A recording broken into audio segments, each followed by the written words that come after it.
ఏపీలో కూటమి సర్కారు అధికారంలోకి వచ్చి ఏడాది పూర్తవుతోంది. ఈ ఏడాది కాలంలో సంక్షేమ పథకాలను పూర్తి స్థాయిలో అమలు చేయలేదనే విమర్శలు కూడా ఎదుర్కొంటోంది.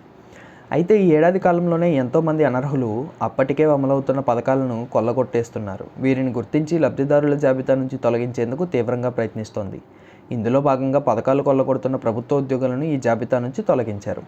రాష్ట్రంలో ఓవైపు పథకాల భారం ప్రభుత్వంపై భారీగా పెరుగుతుండగా, మరోవైపు వీటి అమలులో లోసుగులున్న వాడుకుంటూ వాటిని కొల్లగొట్టేందుకు ప్రయత్నిస్తున్న వారి సంఖ్య పెరుగుతూనే ఉంది. వీరిని తొలగించకుండా పథకాలు అమలు చేసుకుంటూ పోతే రాష్ట్ర ఖజానా ఖాళీ అయ్యేలా ఉంది. దీంతో కూటమి సర్కార్ దిశగా ఈ గట్టిగా అడుగులేస్తోంది. ఇందులో భాగంగా 1,50,000 మంది ప్రభుత్వ ఉద్యోగులు పథకాలు తీసుకున్నట్లు గుర్తించారు. వారిని పథకాల జాబితా నుంచి తప్పించారు. ప్రభుత్వంలో వివిధ విభాగాల్లో పనిచేస్తున్న 1,50,000 మంది ఉద్యోగులు గత వైసీపీ ప్రభుత్వంలో లబ్ధిదారులుగా చేరి సంక్షేమ పథకాలు తీసుకుంటున్నారు. నిబంధనలకు విరుద్ధంగా వీరు ఇలా చేసుకుంటున్నా తనిఖీలు చేయాల్సిన విభాగాలు నిద్రపోతున్నాయి.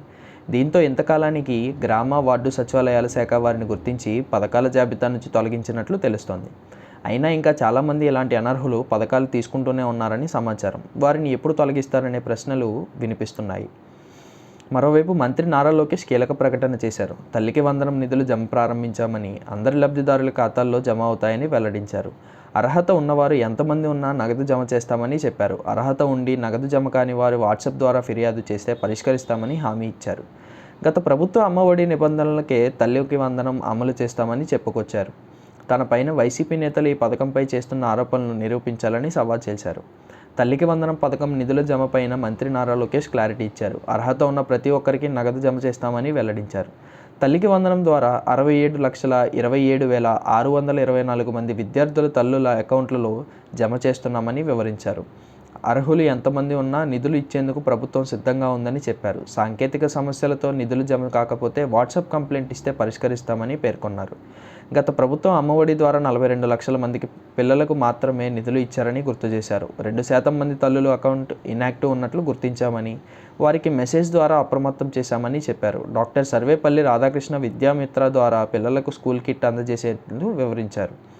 రాష్ట్రంలో విద్యార్థులకు మధ్యాహ్న భోజనంలో సన్నబియ్యం అమలు చేస్తున్నామని లోకేష్ పేర్కొన్నారు. 1 క్లాస్ కాన్ టీచర్ అనే వివాదంతో ముందుకు వెళ్తున్నామని చెప్పారు. ప్రభుత్వ పాఠశాలలకు ఉచితంగా కరెంట్ సరఫరా ఇస్తున్నామన్నారు.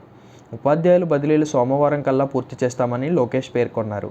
అందరి ఆమోదంతో అద్భుతమైన సంస్కరణలు తీసుకొచ్చామని వివరించారు. ఆంధ్ర మోడల్ ఎడ్యుకేషన్ దేశంలో అన్ని రాష్ట్రాలకు అందరికీ ఆదర్శం చేస్తామని చెప్పారు.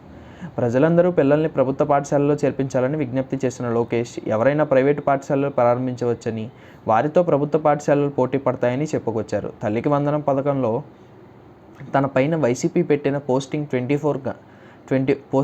24 గంటల్లో తొలగించాలని లోకేష్ డిమాండ్ చేశారు. లేకుంటే న్యాయపరంగా చర్యలు తీసుకుంటామని హెచ్చరించారు. రాష్ట్రంలో విద్యా ప్రమాణాలను తిరిగి నెలకొల్పుతున్నామని వెల్లడించారు.